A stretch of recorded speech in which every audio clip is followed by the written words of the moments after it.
السلام عليكم ورحمة الله وبركاته.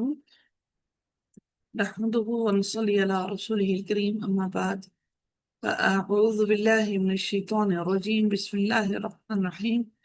ورب اشرح لي صدري ويسر لي أمري واحلل عقدة من لساني يفقه قولي. ربنا زدنا علما، اللهم فقهنا في الدين، آمین یا رب العالمین. جی، آغاز ہوتا ہے آیت نمبر 53 سے رکوع نمبر 13 چل رہا ہے۔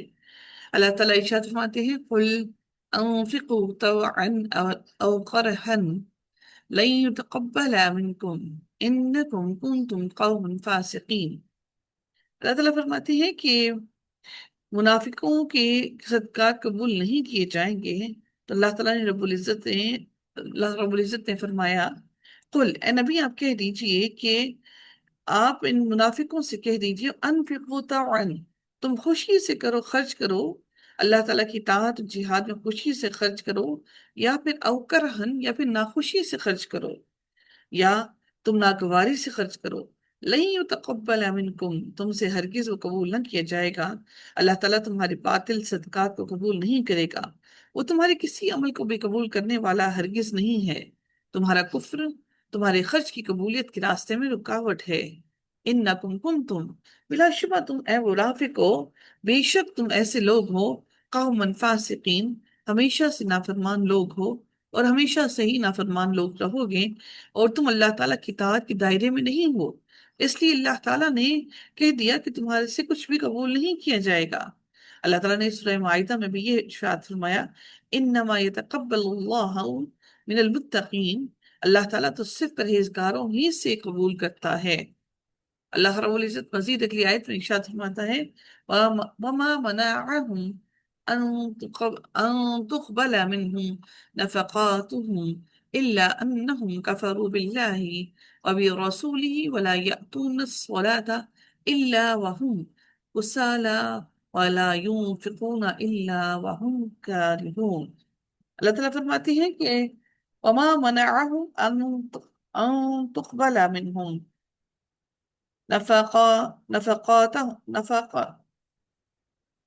نفقاتہم، اللہ تعالیٰ فرماتے ہیں کہ اور کوئی ان کے معنی نہیں ہوا اس سے کہ ان کے خرچ کیے ہوئے مال قبول کیے جائیں۔ منافقوں کے صدقات کی عدم قبولیت کے اسباب بیان کی جا رہی ہے کہ ان کا یہ خرچ کرنا کیوں قبول نہیں کیا جائے گا۔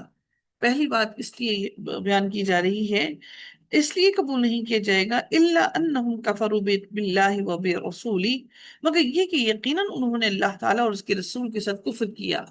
پہلی بات انہوں نے یہ کی، اس کے بعد ان کے اعمال جو ہے وہ منافق ہیں، وہ منافق لوگ ہیں، وہ اس لیے منافق لوگ اعمال صالح سے محروم ہیں۔ اللہ تعالیٰ پھر دوسری بات اس کے بارے میں بیان فرماتے ہیں، وَلَا يَأْتُونَ الصَّلَاةَ إِلَّا وَهُمْ كُسَالَىٰ، اور وہ نماز کو نہیں آتے مگر اس طرح کے سست ہوتے ہیں۔ منافقوں کے صدقات کی عدم قبولیت کا دوسرا سبب یہ بھی ہے کہ وہ افضل ترین جو جسمانی عبادت نماز پڑھنے کے لیے کھڑے ہوتے ہیں تو سستی اور کاہلی سے کھڑے ہوتے ہیں۔ اللہ تعالیٰ پھر اگلی آیت میں اگلے حصے میں سورۃ النساء میں بھی اللہ تعالیٰ اسی بارے میں ارشاد فرماتے ہیں، وَإِذَا قَامُوا إِلَى الصَّلَاةِ قَامُوا كُسَالَىٰ يُرَاءُونَ النَّاسَ وَلَا يَذْكُرُونَ اللَّهَ إِلَّا قَلِيلًا، اور جب وہ نماز میں کھڑے ہوتے ہیں تو کاہلی سے کھڑے ہوتے ہیں، وہ لوگوں کو دکھاتے ہیں اور اللہ تعالیٰ کو بہت ہی کم یاد کرتے ہیں۔ اللہ تعالیٰ پھر اگلے حصے میں ارشاد فرماتے ہیں، وَلَا يُنْفِقُونَ إِلَّا وَهُمْ كَارِهُونَ، اور وہ خرچ نہیں کرتے مگر اس حال میں کہ وہ ناپسند کرنے والے ہیں۔ نبی کریم صلی اللہ علیہ وسلم نے فرمایا کہ منافق بیٹھا سورج کو دیکھتا رہتا ہے یہاں تک کہ جب سورج شیطان کے دو سینگوں کے درمیان آ جاتا ہے، یعنی غروب ہونے لگتا ہے، تو وہ کھڑا ہو کر جلدی جلدی 4 ٹھونگے مارتا ہے، اور اس نماز میں وہ اللہ تعالیٰ کو بہت ہی کم یاد کرتا ہے، وہ صرف اور صرف اپنے فرض کو پورا کرنے کی کوشش میں ہوتا ہے، اس لیے نماز کو اس کے افضل ترین وقت میں پڑھنے کا حکم ہے۔ اللہ تعالیٰ نے فرمایا، فَلَا تُعْجِبْكَ أَمْوَالُهُمْ وَلَا أَوْلَادُهُمْ، سو ان کے اموال اور ان کی اولادیں آپ کو بھلی نہ لگیں۔ نبی کریم صلی اللہ علیہ وآلہ وسلم کو کہا جا رہا ہے کہ آپ کو ان کی تمام چیزیں، مال اور اسباب آپ کو بھلے نہ لگیں۔ اس طرح اللہ تعالیٰ نے سورہ طٰہٰ میں بھی ارشاد فرمایا، اور آپ نظر اٹھا کر بھی نہ دیکھیں اس کی طرف جو ہم نے ان میں سے مختلف قسم کے لوگوں کو سر و سامان دیا ہے۔ دنیا کی زندگی کی زینت ہے تاکہ ہم انہیں اس آزمائش میں ڈالیں، اور آپ کے رب کا رزق ہی بہتر اور زیادہ باقی رہنے والا ہے۔ اللہ تعالیٰ سورہ مومنون میں بھی فرماتے ہیں، کیا وہ سمجھتے ہیں کہ ہم انہیں مال اور بیٹوں سے مدد دے رہے ہیں؟ ہم انہیں بھلائیاں دینے میں سرگرم عمل ہیں، بلکہ وہ سمجھتے نہیں ہیں کہ ہم انہیں یہ ساری بھلائیاں کیوں عطا کر رہے ہیں۔ انما یرید اللہ، در حقیقت اللہ تعالیٰ ارادہ رکھتا ہے کہ ان کو مال اور اولاد کے ذریعے دنیا کی زندگی میں عذاب دینے کا اللہ تعالیٰ ارادہ رکھتا ہے۔ انما یرید اللہ لیعذبہم بہا فی الحیات الدنیا، کہ ان کی دنیا سے ان کی وجہ سے انہیں دنیا کی زندگی میں عذاب دے۔ یہاں عذاب سے مراد وہ مشقت اور کوشش ہے جو اسے حاصل کرنے میں انہیں برداشت کرنی پڑتی ہے، اور اس میں دل کی تنگی اور بدن کی مشقت شامل ہے۔ اگر آپ اس مال کے اندر موجود ان کی لذت کا مقابلہ اس کی مشقتوں سے کریں تو ان لذتوں کی، ان مشقتوں کے ساتھ، اگر ہم ان لذتوں کو ان مشقتوں کے ساتھ کریں تو ان کی کوئی نسبت ہی نہیں۔ اور ان لذتوں نے چونکہ ان کو اللہ تعالیٰ کے ذکر سے غافل کر دیا ہے، اس لیے یہ ان کے لیے اس دنیا میں بھی وبال ہے۔ ان کا سب سے بڑا وبال یہ ہے کہ ان کا دل انہی لذتوں میں مگن رہتا ہے، اور ان کے ارادے ان لذتوں سے آگے نہیں بڑھتے۔ یہ لذتیں ان کے لیے ساری چیزیں جو وہ حاصل کر رہے ہیں یہ ان کا مطلوب ہے، وہ یہ طلب کرتے ہیں، ان لذتوں میں وہ ہمیشہ ہمیشہ مصروف رہتے ہیں۔ اللہ تعالیٰ پھر فرماتے ہیں وَتَزْحَكَ أَنفُسُهُمْ وَهُمْ كَافِرُونَ، اور ان کی جانیں اس حال میں نکلیں کہ وہ کافر ہی ہوں، یعنی ان کی جان اس حال میں نکلے کہ وہ حق کا انکار کرنے والے ہوں۔ اس سے بڑا عذاب اور کیا ہو سکتا ہے کہ انسان ہمیشہ کی بدبختی اور کبھی دور نہ ہونے والی حسرت میں مبتلا کر دیا جائے۔ اللہ رب العزت اگلی آیت میں مزید ارشاد فرماتے ہیں وَيَحْلِفُونَ بِاللَّهِ إِنَّهُمْ لَمِنْكُمْ وَمَا هُمْ مِنْكُمْ وَلَكِنَّهُمْ قَوْمٌ يَفْرَقُونَ۔ اللہ تعالیٰ فرماتے ہیں، اور وہ اللہ تعالیٰ کی قسم کھا کر کہتے ہیں کہ ضرور وہ تم ہی میں سے ہیں۔ منافقوں کی گھبراہٹ اور بزدلی کا بیان کیا جا رہا ہے کہ یہ قسمیں کھا کھا کر اپنے اسلام کو اپنے اسلام کا یقین دلا رہی ہیں، کیونکہ انہیں ڈر بے چین کر رہا ہے۔ انہم لمنکم، کہ ضرور وہ تم ہی میں سے ہیں، وہ مومنوں میں سے ہی ہیں، وما ہم منکم، حالانکہ وہ تم میں سے نہیں ہیں۔ اللہ تعالیٰ نے سورہ بقرہ میں بھی ارشاد فرمایا کہ اور جب وہ ایمان والوں سے ملتے ہیں تو کہتے ہیں کہ ہم ایمان لے آئے، اور جب اپنے سرداروں کے ساتھ اکیلے ہوتے ہیں تو کہتے ہیں کہ یقیناً ہم تمہارے ساتھ ہیں، ہم تو محض ان سے مذاق کرنے والے ہیں۔ وَلَكِنَّهُمْ قَوْمٌ يَفْرَقُونَ، بلکہ وہ اب ایسے لوگ ہیں جو ڈرتے ہیں۔ وہ ایسے لوگ ہیں جو ڈرتے ہیں، وہ ایسے لوگ ہیں جو آپ سے خوف زدہ ہیں، ان کے دل جرت سے محروم ہیں۔ وہ ڈرتے ہیں کہ اگر اپنا حال ظاہر کر دیا تو ہر طرف سے لوگ ان کے مخالف ہو جائیں گے۔ اللہ تعالیٰ پھر مزید فرماتے ہیں لو یجدون ملجأ او مغارات او مدخلا لولوا الیہ وهم یجمعون۔ اللہ تعالیٰ فرماتے ہیں لو یجدون ملجأ، اگر وہ کوئی جائے پناہ، اللہ تعالیٰ ان کی بزدلی کی انتہا کو بیان فرماتے ہوئے کہتے ہیں کہ اگر وہ کوئی جائے پناہ پالیں، مثلا کوئی قلعہ یا کوئی ایسا جزیرہ پالیں، یا پھر او مغارات یا کوئی غاریں پالیں جن میں یہ داخل ہو کر اسے اپنا ٹھکانہ بنا لیں، او مدخلن، یا کوئی گھس بیٹھنے کی جگہ پالیں، یا کوئی ایسی جگہ جہاں کہ وہ گھس بیٹھیں اور سر کو چھپانے کی کوئی جگہ مل جائے تو فوراً اس کی طرف بھاگ جائیں۔ اللہ تعالیٰ پھر فرماتے ہیں تو وہ اس حال میں لوٹ جائیں کہ رسیاں تڑاتے ہوں، یعنی وہ رسیاں توڑواتے ہوئے تیزی سے اس کی طرف بھاگیں گے۔ یہ ایسے لوگ ہیں جو جو دین کی طرف نہیں آتے، بلکہ اللہ تعالیٰ کی راہ کی طرف نہیں آتے، بلکہ گمراہی کی طرف چل رہے ہیں۔ ایسے لوگ ہیں جو اللہ تعالیٰ سے خوفزدہ نہیں ہوتے، اللہ تعالیٰ کا ڈر ان کے دلوں میں نہیں ہے۔ وَمِنْهُمْ مَن يَلْمِزُكَ فِي الصَّدَقَاتِ، اللہ تعالیٰ پھر فرماتے ہیں ان کے بارے میں کہ اور ان میں سے کوئی ایسا بھی ہے جو صدقات میں آپ پر تان کرتا ہے۔ یلمزُکا یعنی کہ آپ کے اوپر آپ کو تانے دیتا ہے۔ امام بخاری نے سیدنا ابو سعید خدری سے روایت کیا ہے کہ رسول اللہ صلی اللہ علیہ وسلم مالوں کو تقسیم فرما رہے تھے، اتنے میں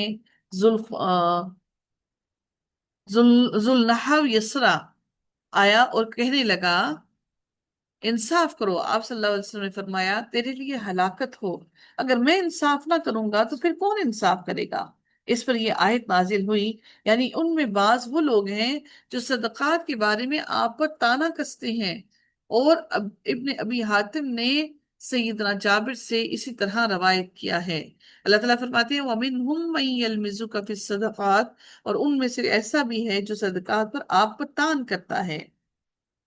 منافقوں میں ایسے بھی ہیں جو اپنے ذاتی مفاد کے لیے صدقات کی تقسیم میں اعتراضات کرتے ہیں کہ آپ صلی اللہ علیہ وسلم صحیح تقسیم نہیں فرماتے ہیں۔ تو اس آیت کے اندر انہی کے بارے میں ذکر کیا گیا ہے۔ اور پھر اللہ تعالیٰ اگلے حصے میں ارشاد فرماتے ہیں فَإِنْ أُوتُوا مِنْهَا رَضُوا، پھر اگر اس میں سے ان کو دے دیا جائے تو وہ خوش ہو جاتے ہیں، اگر نہیں دیا جائے تو وہ راضی ہو جاتے ہیں۔ اور اس کا مطلب یہ ہے کہ ان کی رضا اور ناراضگی دنیاوی خواہشات کے لیے ہے، وہ نبی سے دنیا کی خواہشات کے مطابق خوش ہوتے ہیں اور دنیا کی خواہش کے مطابق ہی ناراض ہوتے ہیں۔ وَإِن لَّمْ يُعْطَوْا مِنْهَا إِذَا هُمْ يَسْخَطُونَ، اللہ تعالیٰ فرماتے ہیں اور اگر انہیں اس میں سے نہ دیا جائے تب وہ ناراض ہو جاتے ہیں، یعنی وہ اللہ کی رضا کی خاطر نہیں راضی ہوتے بلکہ دنیا کے مال کی خاطر راضی ہوتے ہیں۔ نبی اکرم صلی اللہ علیہ وآلہ وسلم نے ارشاد فرمایا لا يؤمن احدكم حتى يكون هواؤه تبعا لما جئت به، تم میں سے کوئی شخص اس وقت تک مومن نہیں ہو سکتا جب تک اس کی خواہشات اس چیز کے تابع نہ ہوں جو میں لے کر آیا۔ پھر اللہ تعالیٰ نے اگلی آیت میں مزید ارشاد فرمایا وَلَوْ أَنَّهُمْ رَضُوا مَا آتَاهُمُ اللَّهُ وَرَسُولُهُ وَقَالُوا حَسْبُنَا اللَّهُ سَيُؤْتِينَا اللَّهُ مِنْ فَضْلِهِ وَرَسُولُهُ إِنَّا إِلَى اللَّهِ رَاغِبُونَ۔ اللہ رب العزت مزید اگلی آیت کے اندر ارشاد فرماتے ہیں کہ اللہ تعالیٰ نے منافقوں کی توجہ بہتر طرز عمل کی طرف اللہ تعالیٰ نے کرواتے ہوئے فرمایا کہ وَلَوْ أَنَّهُمْ رَضُوا مَا آتَاهُمُ اللَّهُ وَرَسُولُهُ، اور کاش کہ وہ واقعی راضی ہو جاتے ہیں اس پر جو اللہ تعالیٰ نے اس کے رسول نے انہیں دیا۔ وَقَالُوا حَسْبُنَا اللَّهُ سَيُؤْتِينَا اللَّهُ مِنْ فَضْلِهِ وَرَسُولُهُ، اور کہتے کہ اللہ تعالیٰ ہمارے لیے کافی ہے، ان قریب اللہ تعالیٰ اپنے فضل سے ہمیں دے گا اور اس کا رسول بھی، یعنی وہ یہ کہتے کہ جو کچھ اللہ تعالیٰ نے ہمیں تقدیر میں لکھا ہے وہ ہمارے لیے کافی ہے، ہم اس پر راضی ہیں۔ اللہ تعالیٰ پھر فرماتے ہیں اِنَّا إِلَى اللَّهِ رَاغِبُونَ، یقیناً تو ہم تو اللہ تعالیٰ ہی کی طرف رغبت کرنے والے ہیں، ہم تو اللہ کی طرف ہی رغبت کریں گے، اسی کے لیے ہر عمل کو خالص کرتے ہیں، اسی پر توکل کرتے ہیں اور اسی کو ہی خالص سمجھتے ہیں۔ اگر وہ ایسا کہتے تو یقیناً اللہ تعالیٰ کی رحمتوں میں وہ شامل ہو جاتے اور اللہ تعالیٰ ان سے راضی ہو جاتا، اور اگر وہ اپنی سوچ کا رخ اللہ تعالیٰ کی طرف کر لیتے تو بہت سے دنیاوی فائدے بھی ان کو حاصل ہو جاتے اور آخرت کے فائدے بھی حاصل ہوتے جو آخرت کا فائدہ دائمی ہے۔ اللہ تعالیٰ پھر اگلی آیت میں مزید ارشاد فرماتے ہیں انما الصدقات للفقراء والمساکین والعاملین علیہا والمؤلفات قلوبهم وفي الرقاب والغارمین وفي سبیل اللہ وابن السبیل فریضۃ من اللہ واللہ علیم حکیم۔ اب اس آیت میں اللہ تعالیٰ نے اس آیت میں واجب صدقات کی تقسیم کی کیفیت بیان فرمائی ہے کہ یہ جو صدقات ہے ان کو کن کن کے درمیان میں تقسیم کرنا ہے۔ زکوٰۃ کے 8 مصارف ہیں۔ اب وہ 8 مصارف کیا ہیں کہ یاد رکھیے گا دھیان سے کہ زکوٰۃ کے 8 مصارف یعنی کہ کن کن کو زکوٰۃ دی جا سکتی ہے، فقراء کو، مساکین کو، عاملین کو، مؤلف القلوب کو، رقاب کو، غارمین کو، فی سبیل اللہ، اور ابن سبیل یعنی کہ مسافر کو۔ تو یہ 8 مصارف ہیں کہ ان 8 لوگوں کے اندر زکوٰۃ کو دینا چاہیے۔ 8 مصارف ہیں زکوٰۃ کے جن کو اندر ہمیں مصارف یعنی کہ زکوٰۃ کو خرچ کرنا۔